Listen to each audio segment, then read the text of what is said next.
बाकी आगे नहीं करते। नंबर 4 पर नीतीश और नायडू किसी बड़े खेल की तैयारी में हैं। कांग्रेस से लगातार एक दूसरे के संपर्क में बताया जा रहा है। क्या यह सच है? यह तो सच है कि अखिलेश यादव ने ऑफर भेजा। यह भी सच है कि राहुल गांधी नीतीश कुमार को पीएम पद का ऑफर देते हुए नजर आ रहे हैं। यह भी सच है कि नायडू रेवंत रेड्डी से उनकी नजदीकियां बढ़ती जा रही हैं। रेवंत रेड्डी से लगातार वह मिलते हैं और डीके शिव कुमार का संपर्क उनका एक अनोखा तस्वीर पैदा कर सकता है। इसी का कारण है कि एक इंडियन एक्सप्रेस को दिए इंटरव्यू में जिस तरह उन्होंने मोदी को घेरा खुलेआम, चाहे वह जाति जनगणना की बात को हो, चाहे मुस्लिम वर्ग को लेकर के बात हो।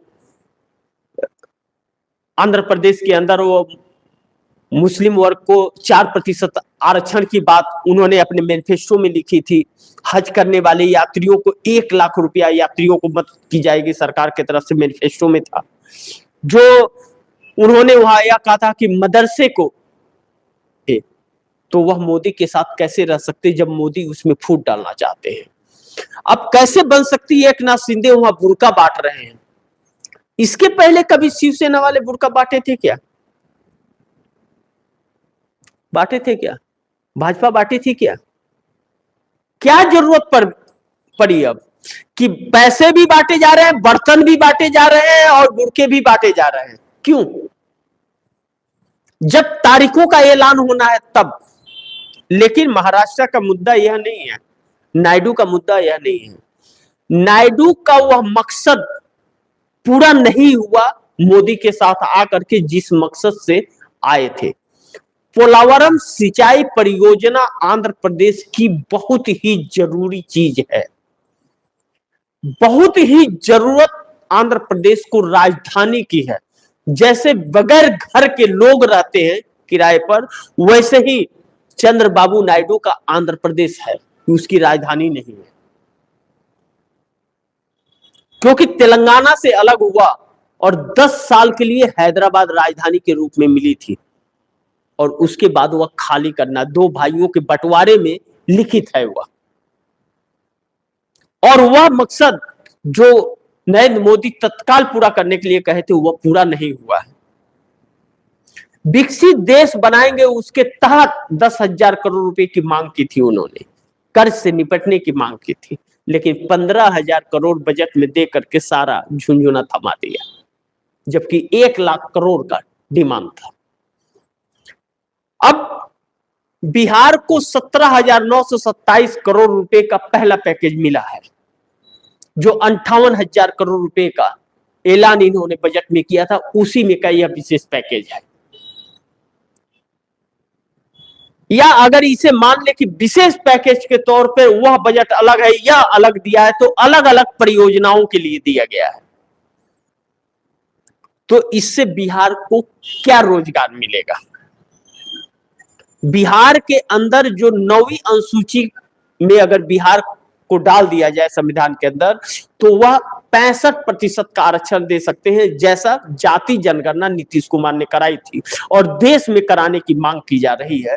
यही चीज चंद्रबाबू नायडू ने भी इंडियन एक्सप्रेस के दिए इंटरव्यू में कहा है, लिखित। और जब से यह इंटरव्यू हुआ है तब से दिल्ली हिली हुई सी है। एक तरफ नीतीश नायडू का संपर्क, दोनों के मकसद पूरे नहीं हुए हैं और इन दोनों के ही बैसाखियों पर मोदी की सरकार है, यानी कि आने वाले समय में हिल रहा है सत्ता।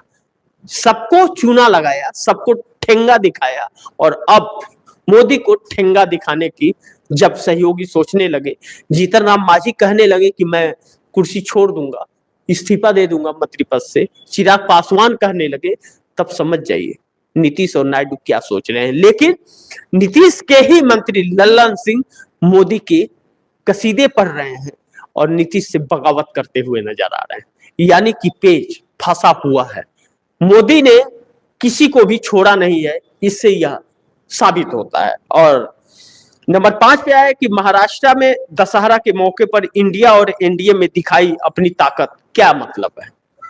एक तरफ दशहरे के मौके पर जब उद्धव ठाकरे की शिवसेना और एक तरफ एकनाथ शिंदे की शिवसेना, दोनों से शिवसेना अपनी ताकत दिखा रहे थे, तो असली असली होता है और नकली नकली होता है, यह हर कोई जानता है। असली फूल में महक आती है और नकली फूल सिर्फ खूबसूरती दिखता है, उसके अंदर कुछ होता नहीं, महक नहीं होती है। और सेंट मार दो महकने के लिए तो पेपर गल जाएगा। तो शिवसेना उद्धव ठाकरे के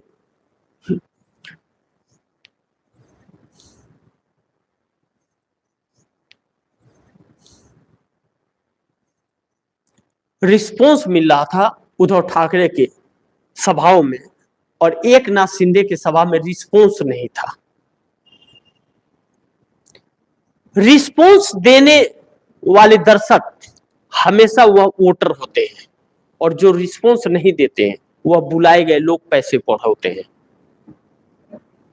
ऐसे में जब एकनाथ शिंदे का सामना असली शिवसेना से हो, जिसे तोड़कर छीन करके लेकर के गए हों, और यह बार बार कह रहे हो कि पीठ में छोरा घोप गए हों, और यह बार बार कह रहे हो कि पीठ में छोरा घोप करके जाने वाले गद्दार हैं, उद्धव ठाकरे ऐसी बात करते हो तो क्या रुख होगा।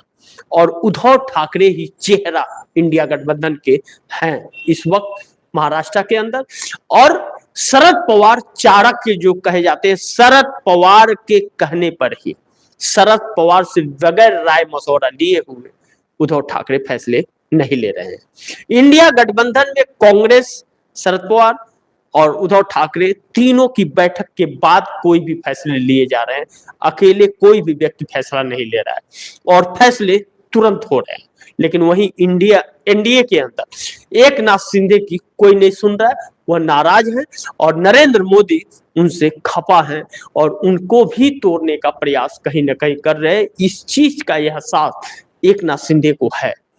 अजीत पवार को फूटी आंख भी नहीं देखना चाहते एकनाथ शिंदे, और अजीत पवार किसी भी वक्त एनडीए गठबंधन छोड़ सकते हैं, और एनडीए अगर छोड़ा तो मराठवाड़ा में अजीत पवार बहुत बड़ी चुनौती बन सकते हैं नरेंद्र मोदी के लिए।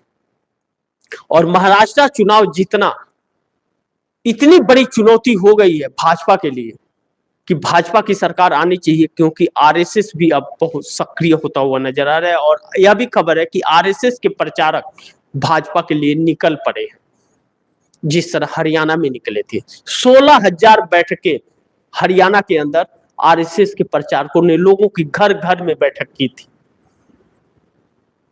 और अब महाराष्ट्र जो आरएसएस का हेडक्वार्टर नागपुर में है, वह निकल चुका है। विदर्भ का एरिया एक बहुत बड़ी चुनौती बनी हुई है भाजपा के लिए, क्योंकि विदर्भ से 62 सीटें आती है और वहां भारतीय जनता पार्टी के बहुत बुरे हाल हैं। लोकपोल के सर्वे के अनुसार 5 से 10 सीटों से ज्यादा नहीं ला पा रही है।